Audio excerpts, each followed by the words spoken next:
So can a cheap plugin sound expensive? That's the question I asked myself, because when I first got asked to review this plugin, I was thinking, this thing's so cheap, it couldn't possibly sound good, right? Well, actually, I think this thing totally proved me wrong. I'm gonna show that to you today. But let's jump straight into this. Let's see how it sounds on bass.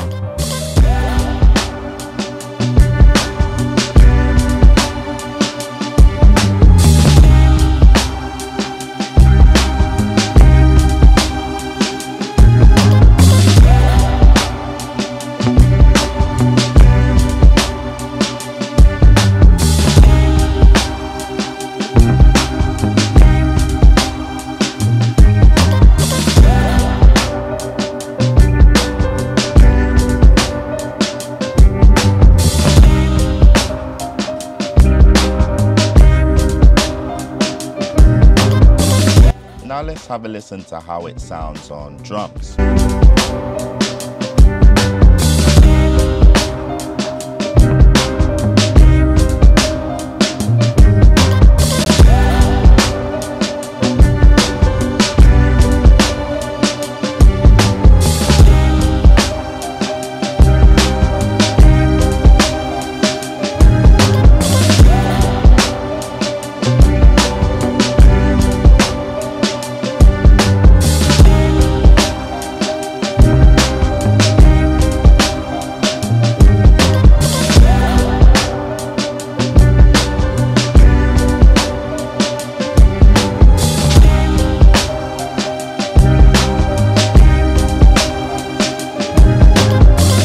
But then I wonder how it sounds on strings. Now, strings is an interesting test because you have to try and find a way to get that nice air on the top. But let's check it out.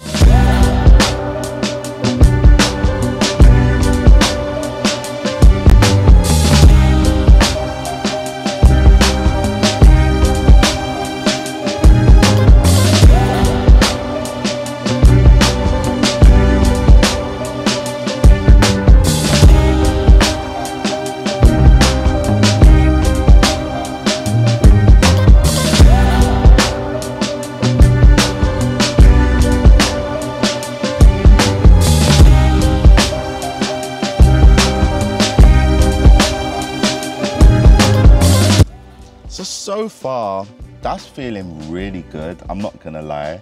I like how it sounds, but let's get into some of the details of this thing now. Let me break down to you exactly what's going on here. So firstly, we have the drive. Now the drive is adding varying amounts of saturation. You can think of a plugin like Decapitator, and then here we have A, N, T, and P. Now my understanding is A is like the API, N is like the Neve tone, T is like a triode or like a tube, and then P is like pentode tubes. And each of them has a different characteristic. We have the high pass, low pass filter. Ultra X is oversampling. Now, this is really interesting because the person who designed this plugin clearly knows their analog gear. Because when we think about Neve, we think of the low end and the top end. But when we think about API, we think about the mid-range. And they've taken the best of Neve and the best of API, and they put them together in one plugin. So we've got that beautiful, silky smooth mid-range of an API and that lovely top end and fat low end of a Neve as well. So that kind of gives you the overview of the settings. We also have a mix, wet, dry, and then we have output level, and then we have input level. So it's well thought out. And as you can hear, it sounds quite good, but let's now have a listen in solo in isolation and see what different kind of tones we can get out of this plugin. So let's check this out on piano.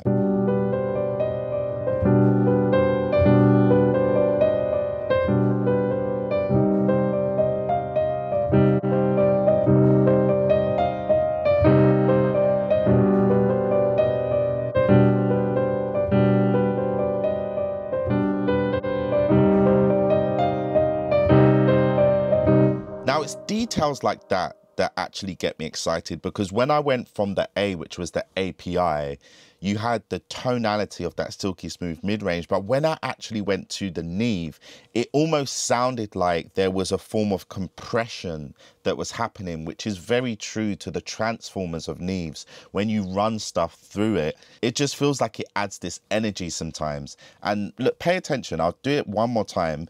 Have a listen out for compression artifacts when I go from A to N.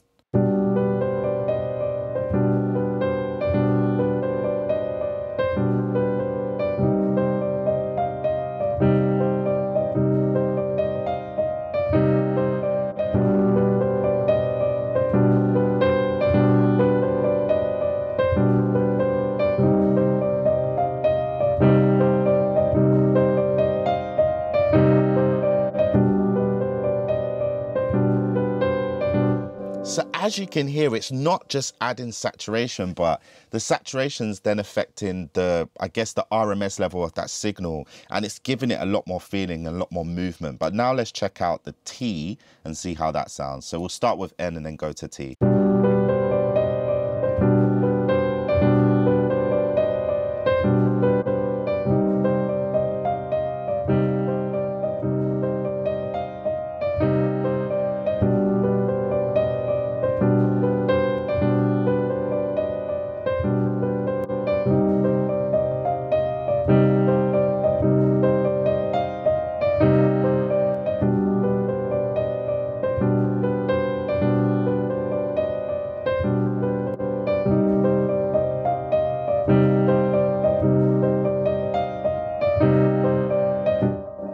So it's way more subtle. It's adding that thickness and that fullness in the lower mids is what I can hear, but way more subtle than N. Out of all of them so far, N is the most aggressive. But let's see how P sounds.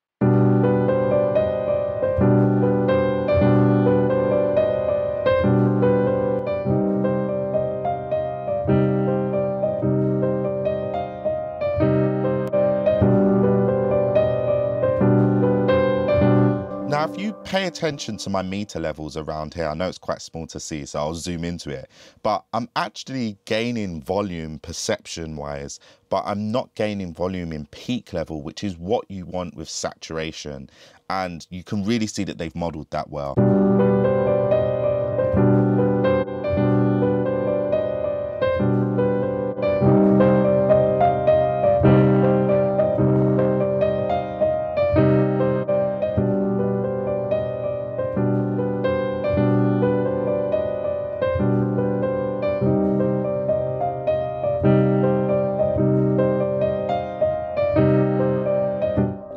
Okay, nice. So what I'm hearing there is A is going to be something I'll go to for just a smoother mid-range.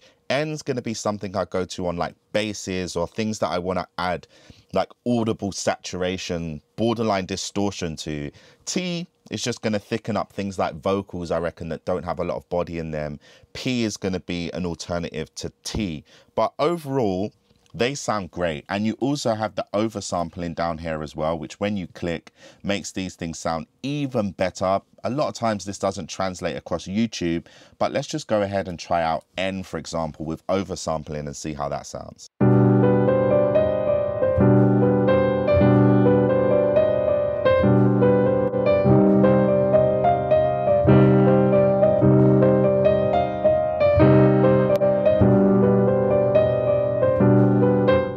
I've never been proven wrong so quickly in my life.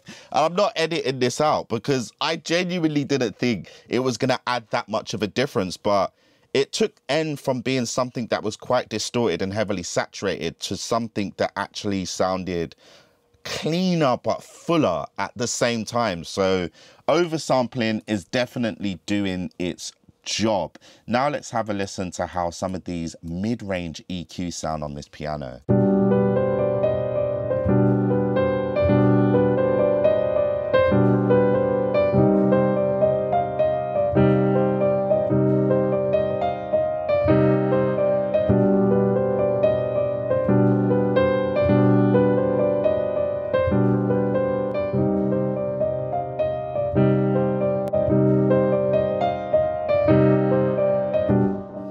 Yeah, so honestly, that is completely doing its job. Now let's check out the strings, because I really feel like a test for an EQ's top end is on strings. If you've got great sounding string samples and you add EQ, and that EQ ends up making those strings sound harsh or digital or just not very nice, then you know that EQ isn't a nice EQ. So let's see how this top end sounds on strings.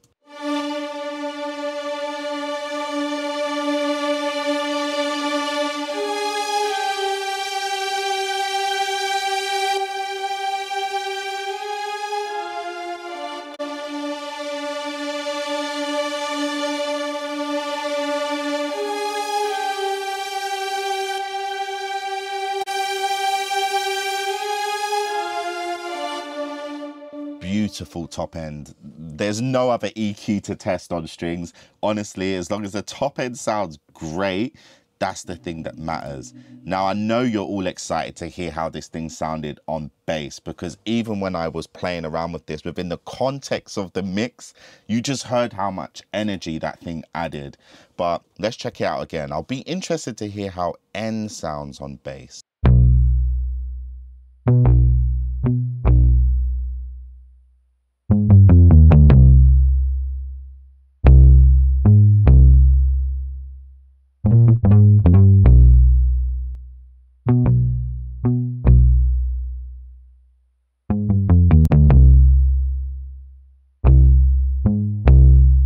Oof.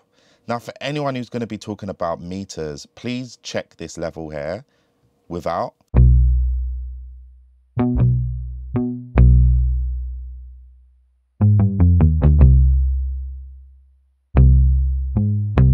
Now I'm going to engage it.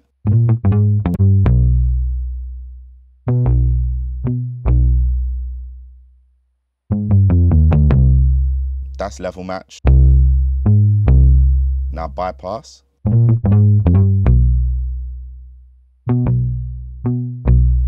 I mean, just listen. On that second half of that bass riff.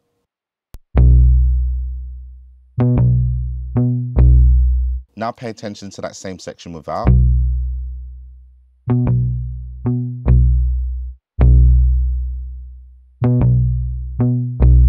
Can you hear how it's just adding that tone, like that richness, which I absolutely love to add to basses. Okay, now that's an interesting point to make.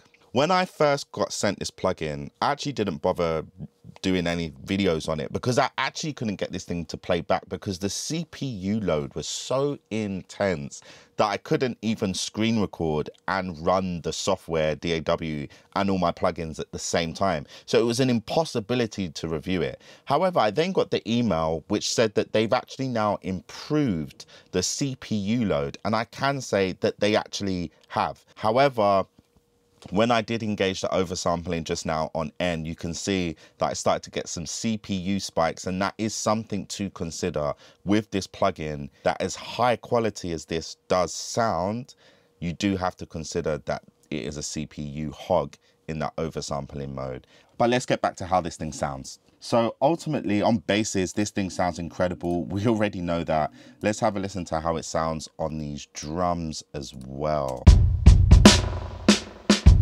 We're gonna go all the way.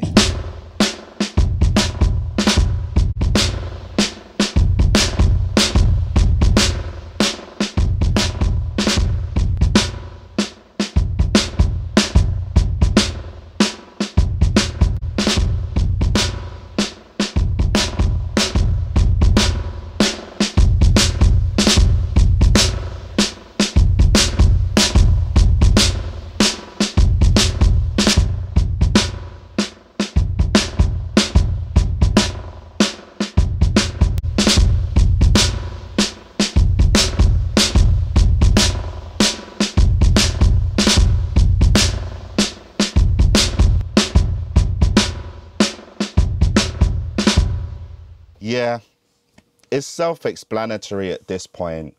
I'm not here to convince you to buy anything. I'm here to just showcase what things can do And then you can use your own ears and decide whether you think this thing is worth the price or not. Right now, this thing's on offer for $19. And even when it goes back up to full price, it's only $49. Now, we have to be honest with ourselves. Do UAD plugins sound 3 times better than this plugin? I don't know. Let me know in the comments down below. But my name's Alex Elliott. This has been my review of the ResQ. You know what to do. Like and subscribe if you're not already a subscriber. And make sure to hit the bell notification so that you can get notified whenever there's a new upload. I look forward to seeing you again next time.